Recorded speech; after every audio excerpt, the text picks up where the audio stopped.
Good morning, everybody. I want to welcome all of you to a Locke family holiday. It's a very special day, February the 21st. Back a few years ago, on February 21st, God saw fit to bless the world with my wife, Jill, and she was born on February 21st a few years ago.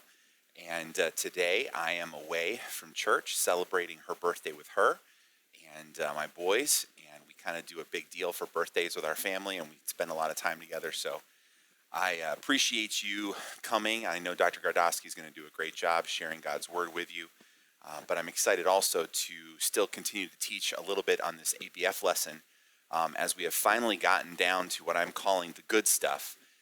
We've dealt with all the judgment, we've dealt with all the wrath, we've dealt with all of the all of the judgments from God, whether it's the seal judgments or the trumpet judgments or even the bowl judgments. We've seen Babylon the Great be destroyed, and now there's a final confrontation that is about to take place, and that is what we're going to start talking about today.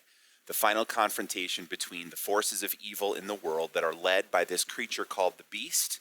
The other parts of the New Testament call him the Antichrist. And on the one hand, and he's got all the armies of the earth gathered together on his side. And then on the other side, we're going to see that the Lamb is going to go to war. And in this going to war, he is going to finally settle once and for all the age-long struggle and battle between good and evil. It's going to be decided on this day once and for all. And that's what we're going to be diving into today. I just want to remind all of you that we have brand new notes for today, and we're going to be in this section for at least a couple of weeks, maybe 3, depending on how long it takes me to get through some of the stuff I want to talk to you about. And so if you want to get those new notes, make sure you go to www.fbchh.org, go to the resource tab, click on that button, and it should have a pop-down menu, and you should be able to see ABF Notes, and there should be brand new ones, and you'll know it's this one, it's the right one, because it says, Finally, the Good Stuff, Part 2 on top. And the title of this section I'm calling The Return of the King. Now, before I dive into this, you're going to have to allow me to be a little bit of a dork and a little bit of a geek and a little bit of a nerd for just a couple of minutes.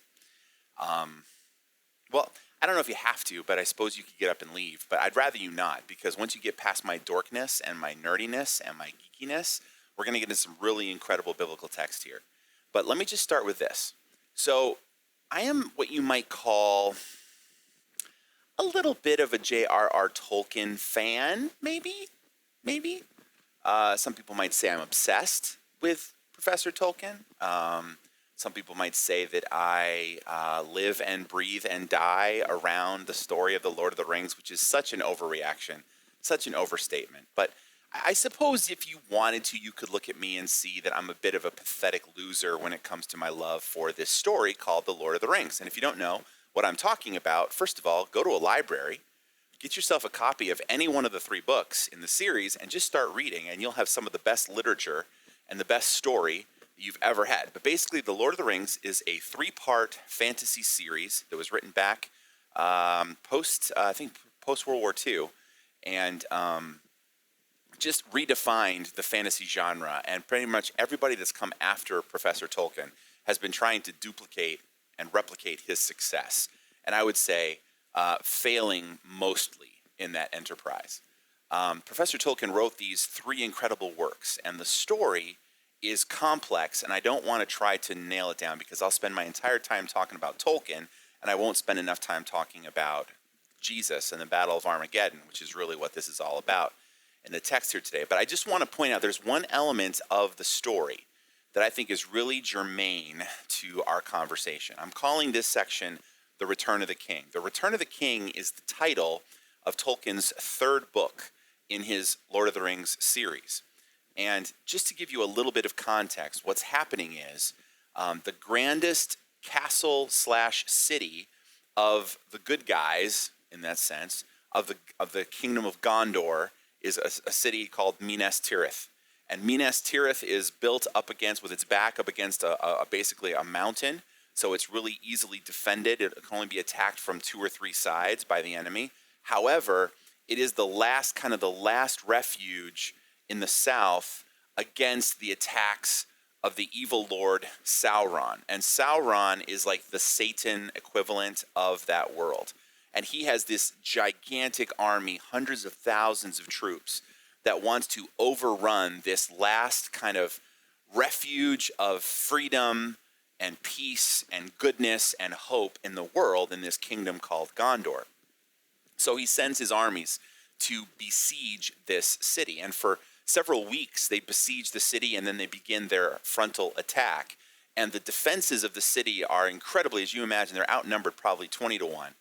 And they're doing everything they can to try to stop these evil forces from entering into the city. And they get a little bit of help, and some good things happen, and some bad things happen. A lot of people die on both sides, and it's a pretty desperate situation. But one of the things about the country of Gondor that's interesting is that the country of Gondor has no king. Their king went off to war a few hundred years before, was killed in a battle, and they thought that his descendants had died out. And so there's nobody to sit on the throne of Gondor. And so there's someone, a steward, who's trying to do his best to protect the city, protect the country. But everyone is looking for the day when the king will return. And they've kind of given up hope, because it's been a couple hundred years and this man has not appeared anywhere, and they don't know if he ever will. And sure enough, Sauron decides he's going to destroy the free world. He sends his armies to their city, and they're suddenly besieged. And they have no king to rally them. So they're doing their best, fighting with what they can. And just when they break into the walls of the city and they're about to just start destroying everything, ships start to come up the river and dock out in a plain across from the city. And who jumps out of those ships, leading an army that he had brought from other parts of the country, of people that had been gathered to fight? But the king. Aragorn is his name. And he had been in exile his whole life long, had been preparing his whole life long for this final battle. And in this final battle, he confronts the forces of evil outside his own home city, and when the city was in desperate shape and about to be destroyed. And he confronts the forces of evil head on. Now, I'm not going to tell you what happens in The Return of the King. I want to save that in case you haven't read the book, because it's truly a glorious, glorious tale. I wouldn't want to ruin that for anybody. But I find it fascinating that Professor Tolkien set up his story to be like that. Professor Tolkien was a devout Catholic, very familiar with the story of Scripture. And I can't prove it, but I think that The Return of the King, and especially that battle in front of that city, is meant to be Tolkien's take, almost, on this battle here, described in Revelation chapter 19, which is where we finally come to after an incredibly long study of a lot of other things that have brought us to this point.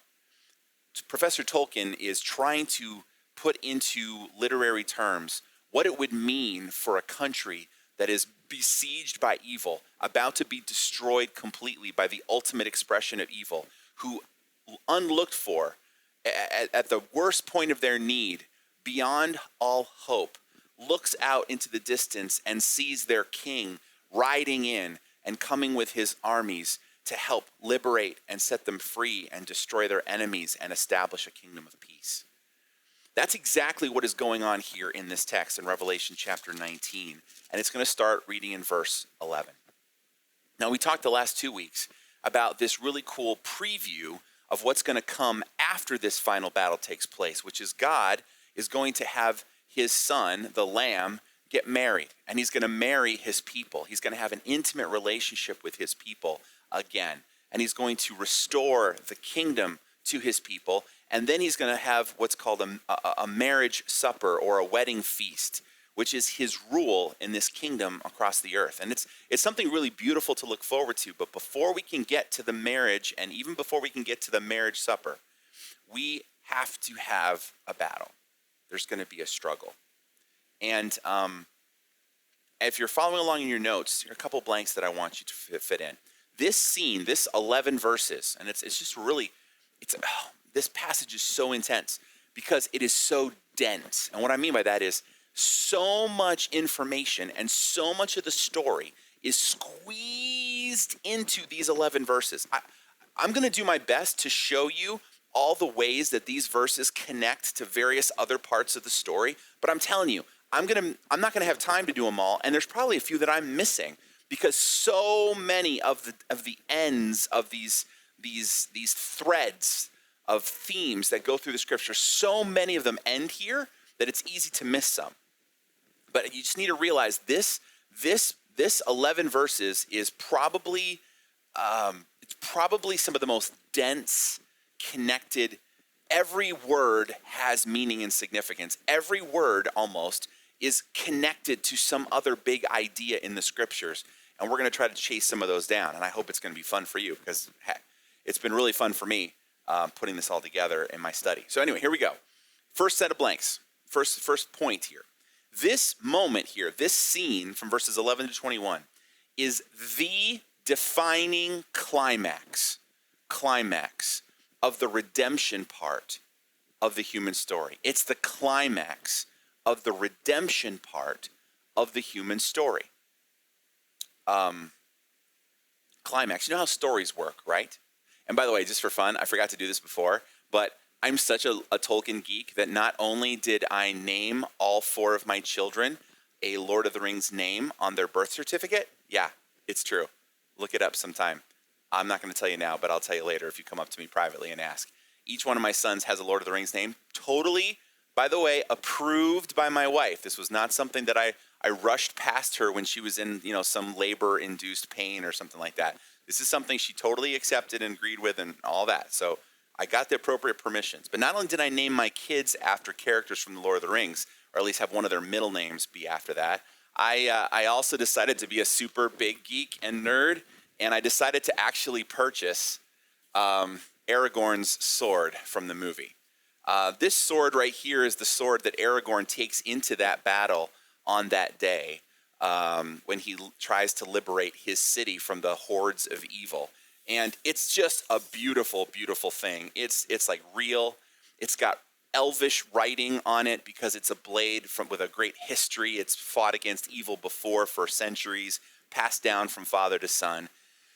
And every time I look at this, I'm reminded not just of one of my favorite stories of all time, but I'm also reminded when I read the scriptures that Jesus portrays himself as a warrior. That Jesus portrays himself as a warrior. But this is not a warrior who is bloodthirsty.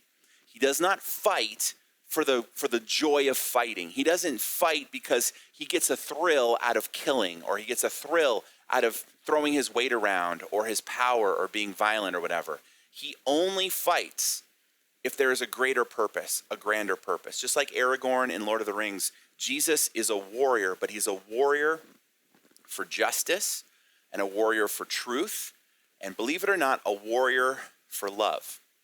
And that's why I think it's important that we emphasize the fact that this story, the story of Jesus destroying his enemies at Armageddon, this story is actually the climax of what I'm calling the redemption part of the human story. That's embarrassing. Sorry, my phone rang in my pocket. I'm supposed to tell you guys not to let that happen, and it happened to me. So anyway, the climax of the redemption part of the human story. Did you know, by the way, that the human story is not just about redemption? This, I think, sometimes is... I'm just going to lay this down. Sometimes people overreact and say that the story of the Bible is a redemption story. And that's not exactly true. It's sort of true. But if you remember, the story doesn't start with sin, right? Like we talked about the story and kind of the big picture of the story. The story doesn't start with sin. Sin happens here, right? So what is the first part of the story? Like where does the story begin? The story begins with love.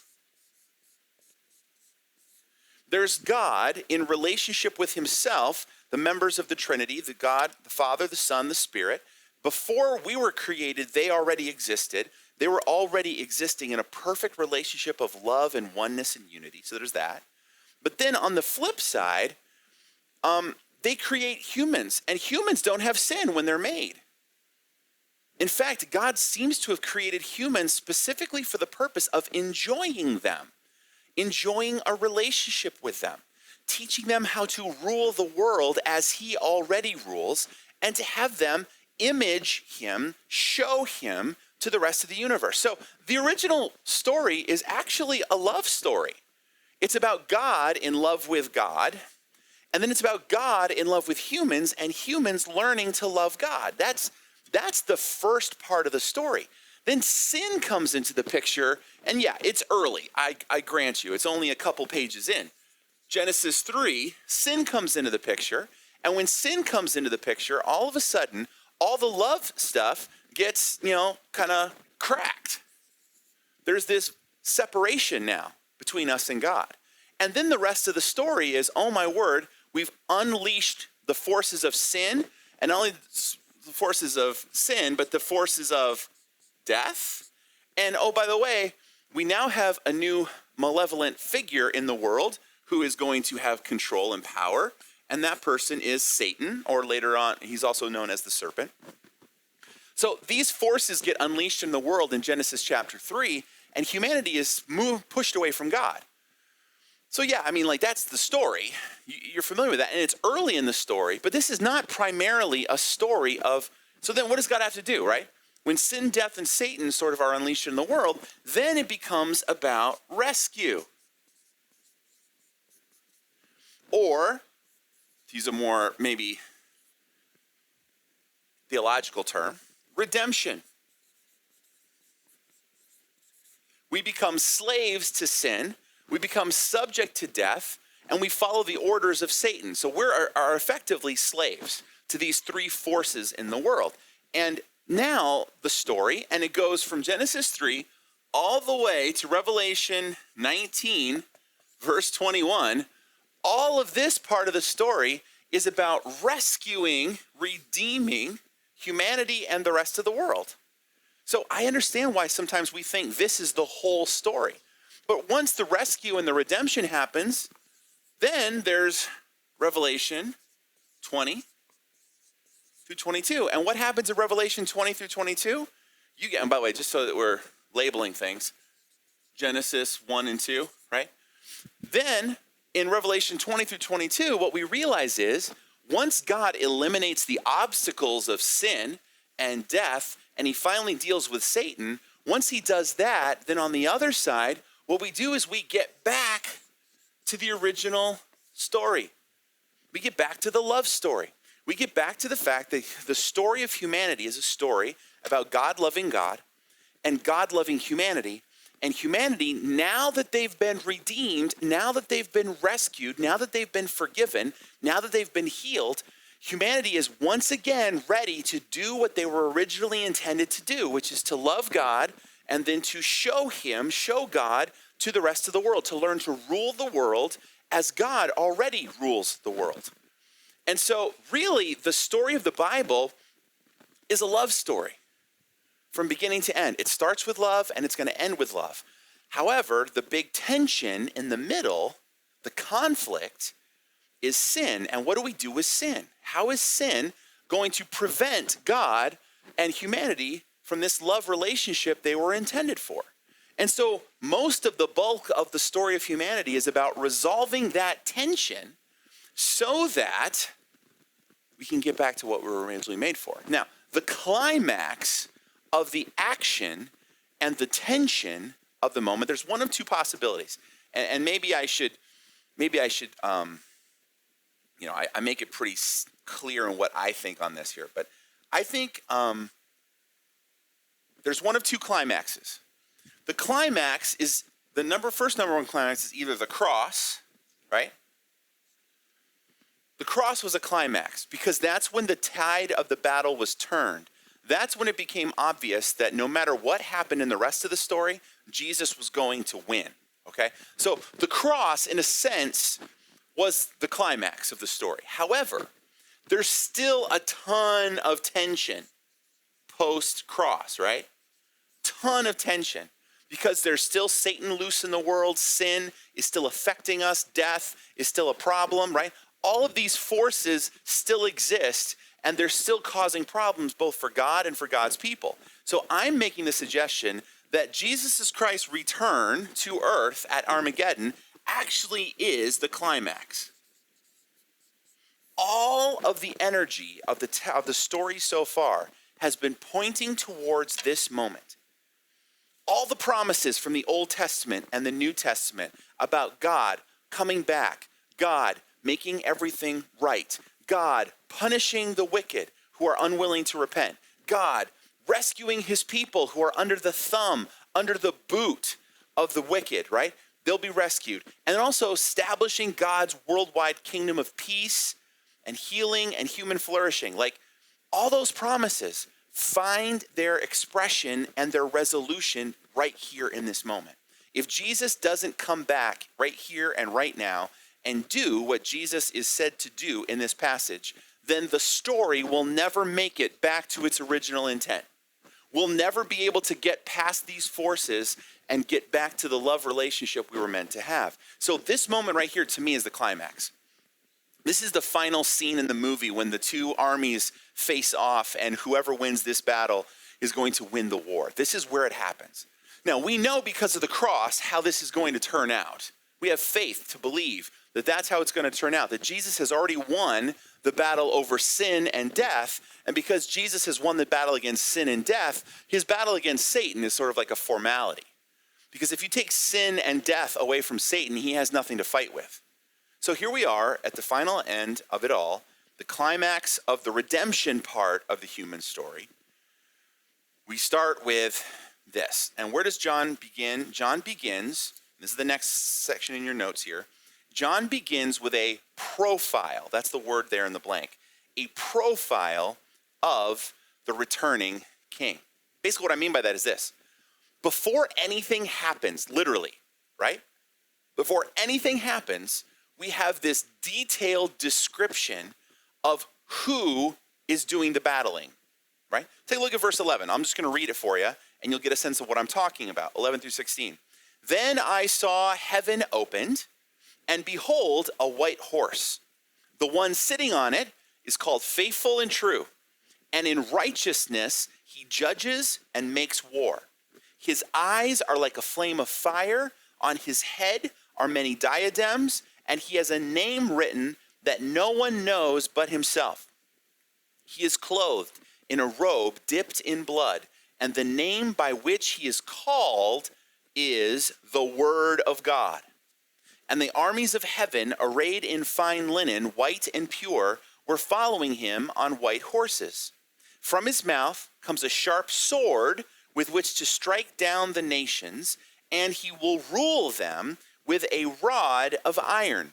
He will tread the winepress of the fury of the wrath of God the Almighty.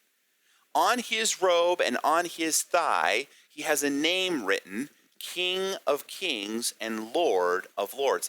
And that, by the way, nothing has actually happened. John is just trying to describe to you what he sees.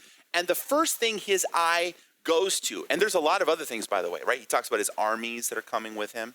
So it's not just Jesus alone, Jesus on a white horse, but he's leading all of his armies. Heaven has been ripped open. The veil between heaven and earth has been torn, and Jesus is ready to emerge from heaven, come to earth, and settle this matter once and for all. And John takes 6 verses to just give you a sense of who this majestic figure is seated on the throne. Now, if you've been paying attention all along, you probably should not be surprised by all of this. You should not be shocked that Jesus is coming and that there's a big description of Jesus here for several verses. Why? Because this whole book, and I've said this from the very beginning, John is clear from the very first chapter. He says, this is a book of the revelation of Jesus Christ. We come to the book of Revelation because we're curious about events. We want to know what happens, when it happens, how it happens, and who is it going to happen to. But all that John wants to do by telling you these events is to give you insight into the nature and the character and the wonder and the beauty of this incredible person that John was in love with named Jesus Christ. So it's not surprising that for 6 verses, he just obsesses about who is this one seated on the horse who is about now to unveil God's wrath in the world and to destroy God's enemies. All right? The whole point of this is for us to come to know Jesus better. So what I want to do is I want to start off, and this is probably only as far as we'll get today. I want to take a look at these characteristics of Jesus, these descriptive items that form sort of a profile of who Jesus Christ is, because I think that is really what we need the most. As much as it would be nice to know about the events, it's also super important that the events show us who Jesus Christ is. And I'm telling you, and I already said this, there are so many connections in this profile to the other parts of the story, both the beginning of the story, the middle of the story, all over the place. There are so many references I'm going to give you, and I've written down in your notes. Go here, take a look at this passage. How this passage, John is like, he's rifling through the other parts of the story to figure out, okay, how can I connect this person sitting on the horse to the one everyone's been waiting for all the way through the entire Old Testament, the New Testament, and all the way up to today. And some of these connections, by the way, may end up being a little bit surprising. You may not even know some of these connections existed. I didn't. And I sort of do this for a living until I started to research some of this and look up terms that are the same in different passages of Scripture. Anyway, let's see where he starts. Where does he start in verse 11? He says, "Behold, there's a white horse, and the one sitting on it is called Faithful and True." Faithful and true. That's what goes in the first two blanks there, the first kind of star. Faithful and true. Now you'll notice that I say connect it to Revelation 3:14. In Revelation 3:14, if you remember, this is when Jesus is writing individual messages to 7 churches in the first century. He's got specific messages he wants them to grab onto, and he usually describes himself as a part of his introduction of the letter. So Revelation 3:14 says this, "And to the angel of the church in Laodicea write, the words of the Amen, the faithful and true witness, the beginning of God's creation." So clearly, John in Revelation 19, by connecting the same phrases, faithful and true, to this, chapter 3, verse 14, faithful and true witness, he's letting you know for sure, this is not some angel that God has sent to do destructive things. Because, by the way, in the Old Testament, God sent angels to do a lot of destructive things. Destroy whole armies in the past. Angels just went and did that. Angels, some of them at least, are incredibly powerful and could do what Jesus does, I think, here in this passage, as far as destroying God's enemies. But God has not left it to an angel to do it. He's left it to the Lamb. He's left it to Jesus Christ. He's left it to the faithful and true. And notice how Revelation 3 connects it to the witness, the faithful and true witness. What is this getting at about Jesus Christ? Why does John mention this here? I think he's reminding us again that this moment is the fulfillment of, who knows, hundreds, maybe thousands of Old Testament and New Testament promises. Every single time God had to say to his people, wait, not yet. Not yet. I know you want deliverance. I know you want freedom from your enemies. I know you want freedom from sin. I know you want freedom from Satan. I know you want freedom from death. I know you want freedom from all these things. And I know you're going through a hard time right now, but someday, Jesus is coming back. And when he comes back, he's going to make it all right. I think what John is starting off by saying, hey guys, we finally arrived at the moment when all the promises will come true. All the promises, every single one. Go back and look at them, starting in Genesis and going all the way through Revelation. All the promises go to Jesus, the faithful and true witness. What he said in the Old Testament is going to come true today. What he said in the New Testament, in his earthly life, in his ministry, in his teaching, it's going to come true today. What he said through the mouths of the apostles and prophets in the New Testament letters and writings, that is all coming true today. Today is the day the faithful and true one is going to fulfill his word. God has been giving promise after promise after promise, and we've sort of had to just get by with God's promises, believing that someday there'd be a future payoff. Well, apparently John is saying, guys, here's the payoff. Here's the payoff. Oh, and by the way, the fact that God is paying off his promise today means that he was always faithful. He was always true. Those promises that at the time looked really, really hard to hold on to, and you wondered in the back of your head, is God just messing with me? Is God even real? Is this even a thing? In that moment, his name is going to be called Faithful and True. And we're going to be like, yep, our God has come for us. Our Savior has come to rescue us. Our Prince has come. You know, remember that song, that old silly Disney song, Someday My Prince Will Come? Well, he's come now. He's here. He's finally come, and he has come, and he is ready to do what he has promised to do. And he is faithful and true. He is dependable. He is trustworthy. He is good. So that's the first thing he wants us to notice about Jesus. Jesus is faithful and true. All right, go back to chapter 19. What's the second thing?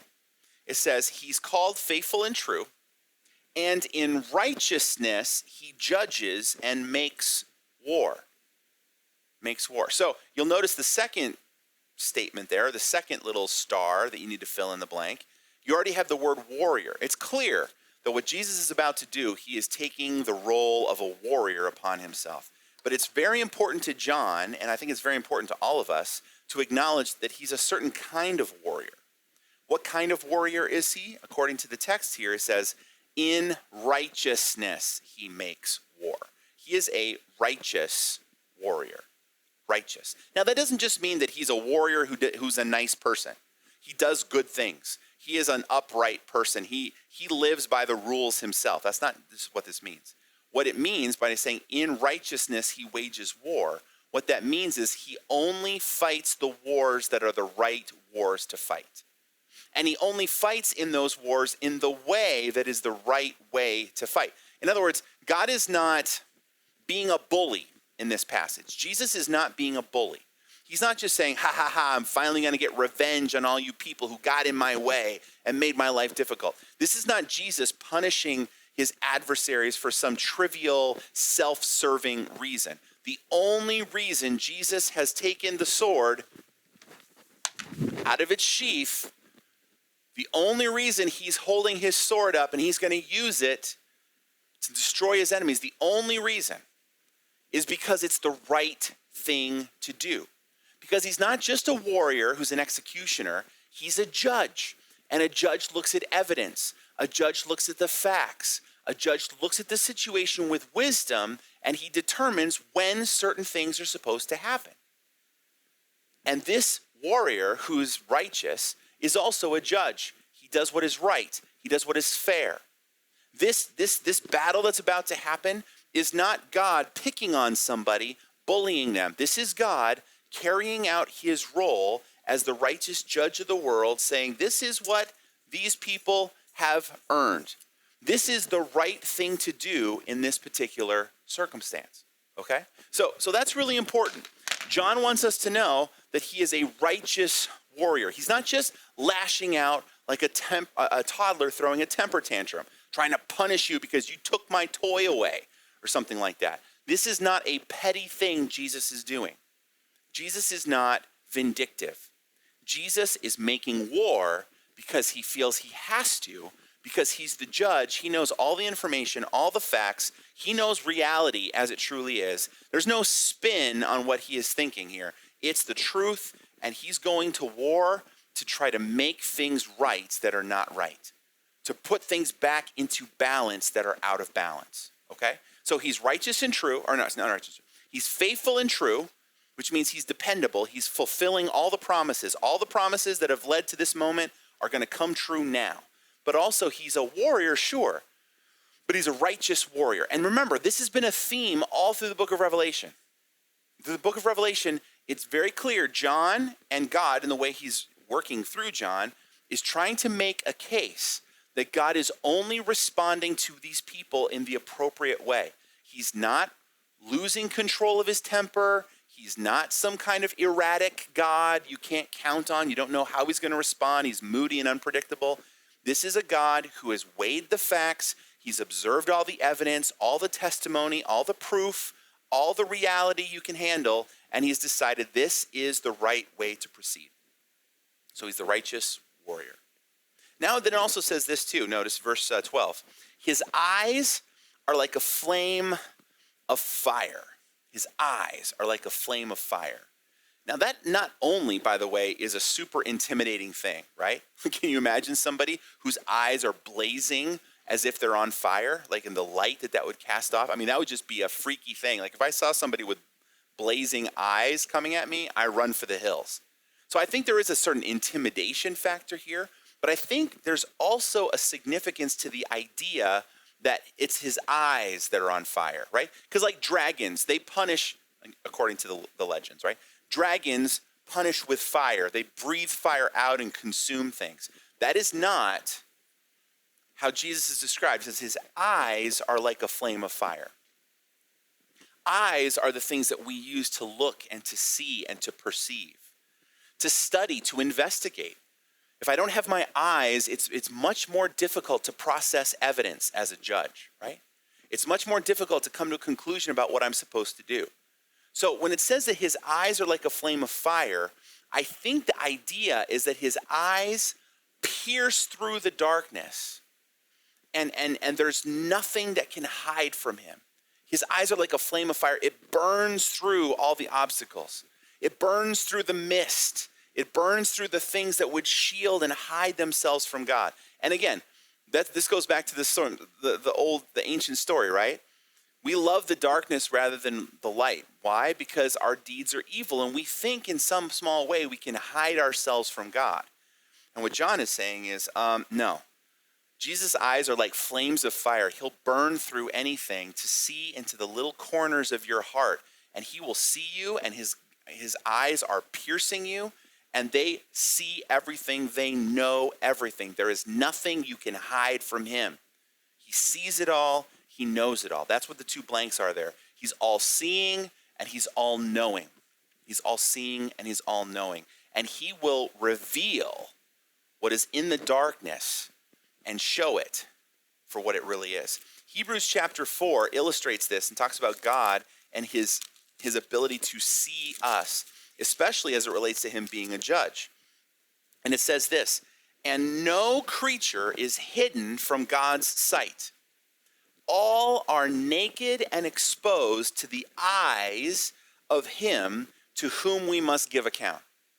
All God has to do is look, and he sees not just your exterior, not just your mask, not just your shield that you've constructed to keep him away. He sees through that. He sees through your defenses, right into your very soul. He exposes everything. He sees it all. You are completely naked and exposed to God on a daily basis. And you cannot hide from him.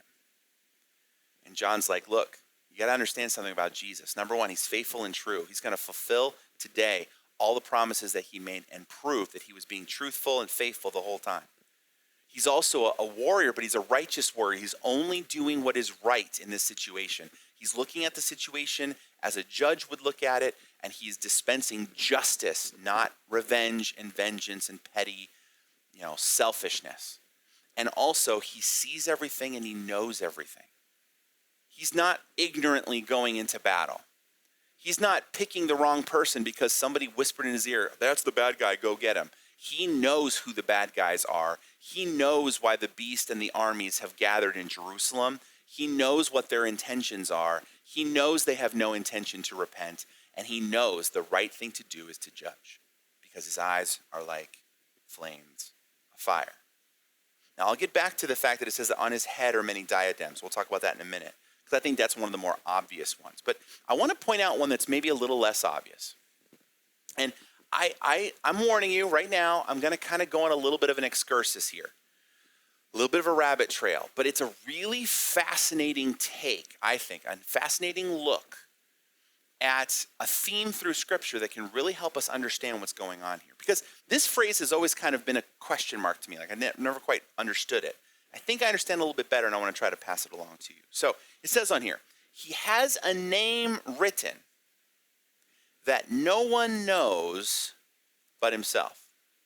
He has a name written that no one knows but himself. Now, I'm presuming again, because John is describing what he sees, it's possible he sees something written on Jesus's armor, Jesus's cloak, whatever clothing Jesus is wearing. Maybe he's seeing it written on Jesus's face, maybe like war paint, I don't know. But there's some kind of an identifying name written on Jesus that probably John just can't read. He doesn't know. It's not in human language. It's in perhaps some secret divine language that only Jesus himself knows. But the idea is this is a name, and a name that nobody else is entitled to know. That Jesus does not feel that he needs to share the meaning of this name or even the identity of this name with anybody else. And you kind of in the back of your head go, okay, well, why is that such a big deal? Well, let me kind of go break it down point by point. We're going to look at a lot of Old Testament passages to kind of help you understand this. And then we're going to keep moving. Probably next week we'll get back to this description here. So here, let me just give you a blank to fill in. And then I'm going to try to explain how this idea of naming in the Old Testament and New Testament, how it works and to why this is important. So not only is Jesus faithful and true, right? A righteous warrior. He's all-seeing and all-knowing. But here's the next one, the fourth one, right? He determines his own identity. He determines his own identity. He has a name. That name is known only to himself, which means who gave him his name? He gave himself his own name because no other person knows the name to give it to him. His father didn't give it to him. His mother didn't give it to him. No human gave it to him. There was no angel that gave it to him. Certainly no demon has ever given it to him. It's a name. He himself is the only one who knows it because he gave it to himself. Now, why is that important? Let's start looking at these arrows. Okay, arrow number one. This is the first blank. Naming is a very important feature of stories in the Old Testament and the New Testament. And I know I've kind of shown this to you guys on a few different occasions with other studies that I've done, but it's so important in many passages. Not in every single passage, okay? Sometimes we can read into it a little bit by just sort of assuming something about a name when the text doesn't really point it out. But here's the deal. In many stories in the Old Testament and the New Testament, there is a naming process that's a very important feature, okay? Now, next arrow. If you're naming someone, to name them is to have a certain, and here's the next blank, authority over them. Authority over them. Even think about it in our world today. Who gets to name a child when a child is born? The child's parents do. The nurse doesn't. The doctor doesn't. Governor Cuomo in Albany doesn't. Your grandparents don't. Your other children don't. You and your wife together, or you and your husband together, have the opportunity to decide upon a name. And that naming, the fact that I give you a name, means I, in some measure, have authority over you. So that's one reason why the name that Jesus has is only known to himself, because what human would have the authority to name Jesus? What human would have the power and the right to give Jesus a name as if he's their baby that they're now blessing with this special, precious name? No human has that authority. Okay, so naming would always, whenever you name somebody, you're communicating, I have authority over you. And also to this, in some ways, when you name somebody, you're determining their identity. You are determining who they are, what they are, by the name that you choose for them. Really, really interesting. So, what is the very first job that God gives to Adam in the garden? You remember this? The very first job that God gives to Adam is to name the animals. And the text says, whatever name he gave them, that's what the animal's name was. In other words, it stuck. So Adam says, you will be called this, you will be called that. He is working and he is operating from a position of authority over the animals, and he is shaping their identity by the name that he gives to them. Now, let me just say, he's only doing that because that is how God modeled it for him. Genesis chapter 5, I encourage you to look at this. In verse 2 is like the beginning of a description of a genealogy where you're kind of like, list of names, I want to die. But there's some really important details in this particular one I want to point out. Genesis 5, verse 1. This is the book of the generations of Adam. When God created man, he made him, in the likeness of God. Male and female, he created them, and he blessed them. And what did he do? He named them man, Adam, when they were created. Now, Adam also means earth, dirt. What is God doing? He's naming us, and he's reminding us in our name, man, Adam, Adamah, that we are dirt. We are part of the physical universe. Yes, we are made in his image, and therefore we are exalted above other things in creation. But don't for a second forget, your identity is you are a part of the creation. This is one of the reasons why this sin thing that happens in Genesis 3 is so offensive. It's because humanity, the creature, looks to the creator and says, you know what? I don't think I need to do what you want me to do. In fact, I want to be like God, knowing good and evil. I think I can rise above my name. The name you gave me, God, because you think you're an authority over me. I'm going to rise above my name, and I am going to become like God, knowing good and evil. I'm going to break your commandment, grab that fruit. No, it was not a banana. No, it was not an apple. And eat that fruit. I'm my own boss. That's why it's so offensive. Because when you name somebody, you're putting an identity on them.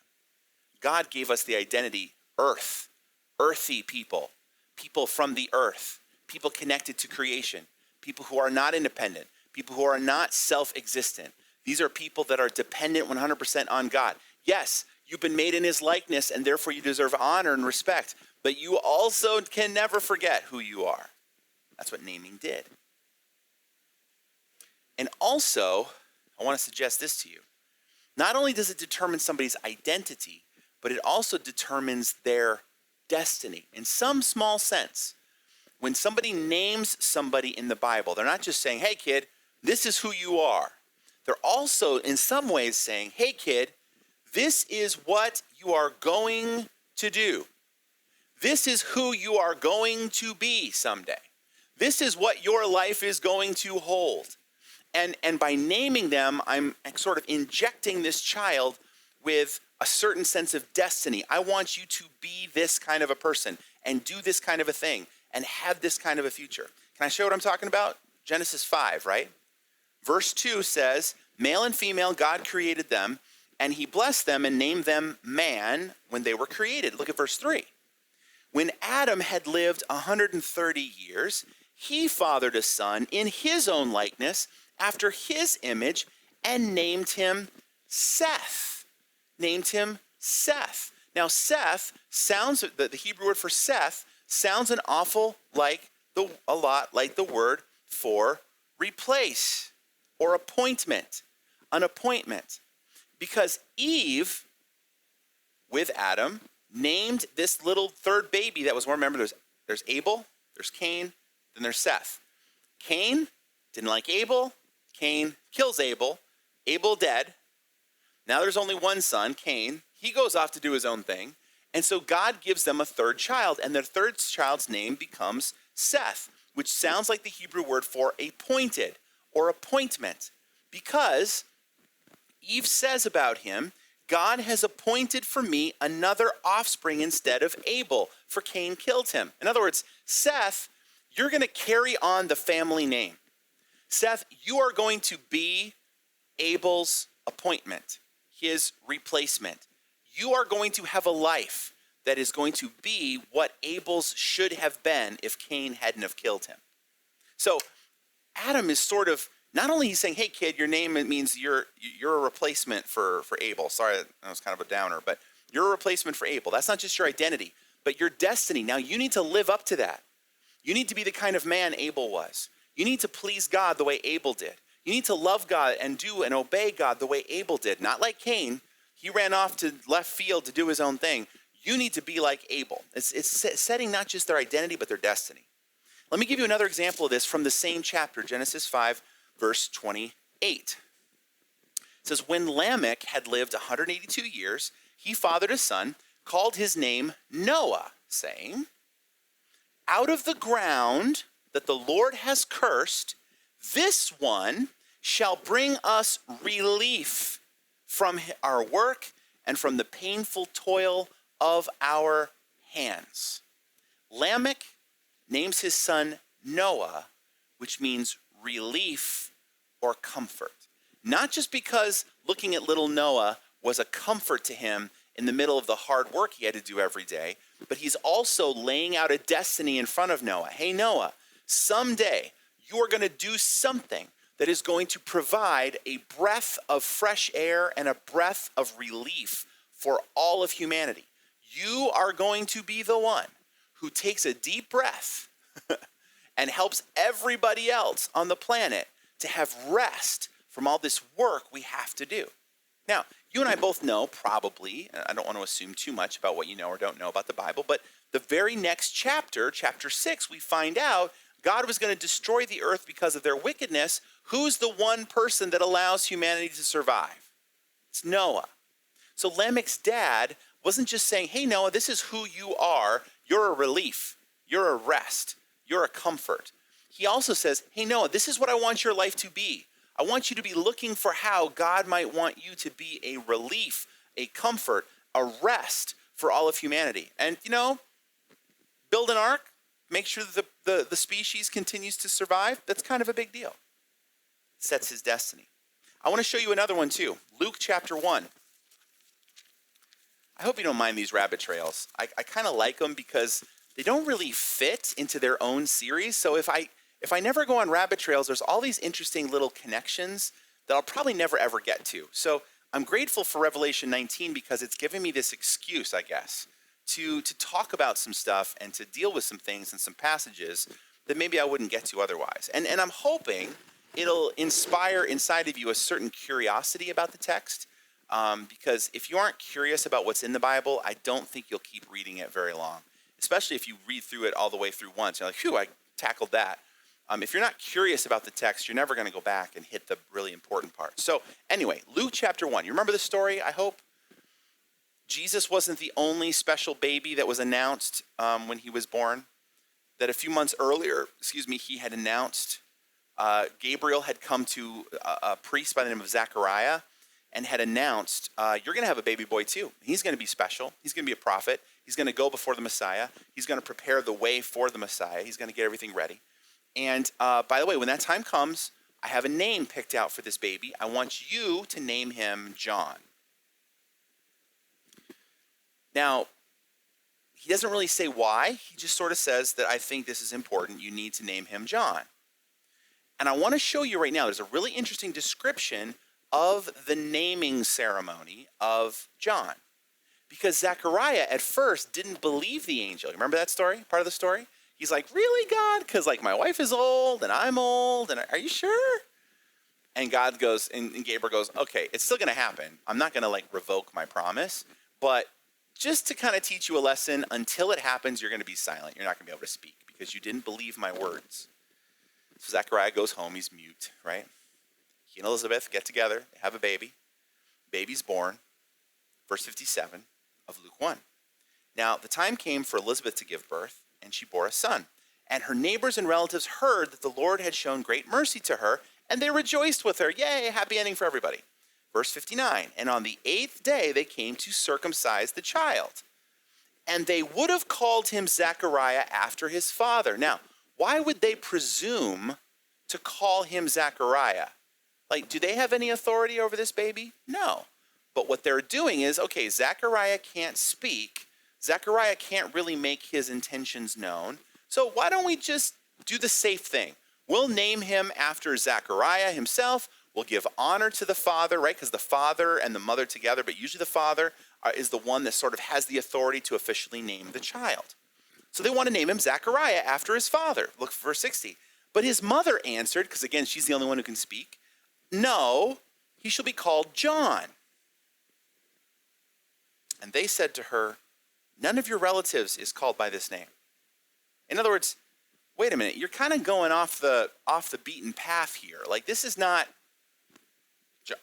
why are you going for a brand new name? There's no family, that's not a family name. That's not even a name from the Old Testament or something, some familiar name. This is some new name. Why are you giving us this new name? And you can see they're kind of looking at her sideways, like, Elizabeth, yeah, you're the mom. I mean, maybe it really isn't your job to do the naming anyway.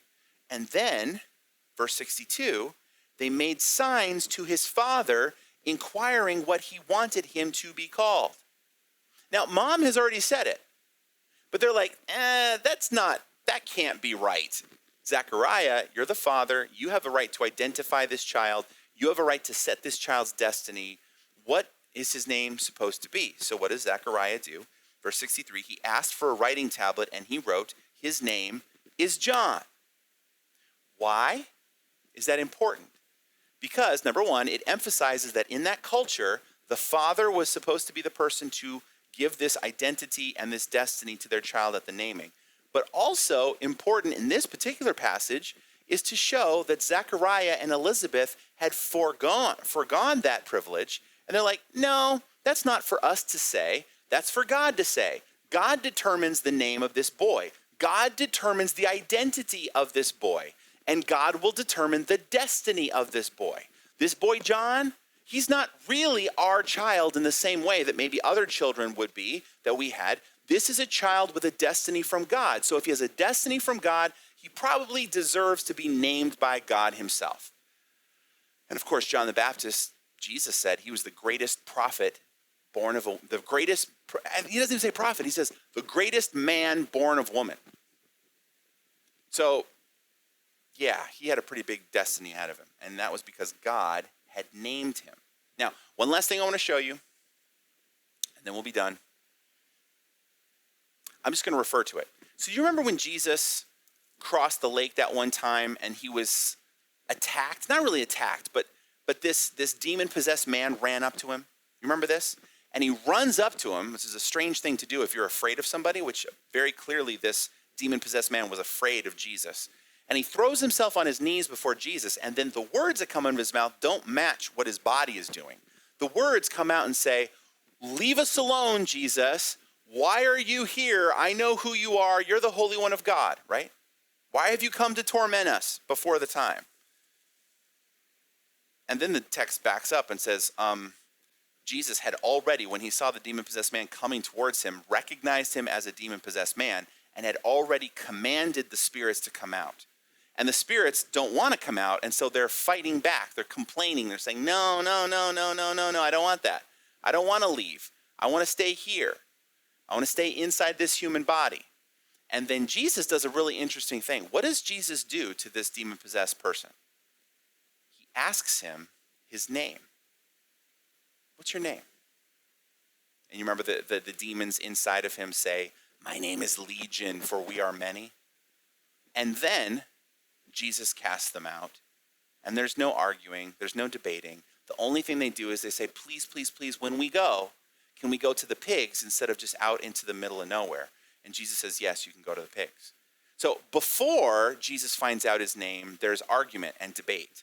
Jesus finds out his name, Legion, and then after that, the demons do exactly what Jesus says. There seems to be an implication of that knowing someone's name, their true essence, their true nature, their true identity, their true destiny, gives you some kind of power over that person.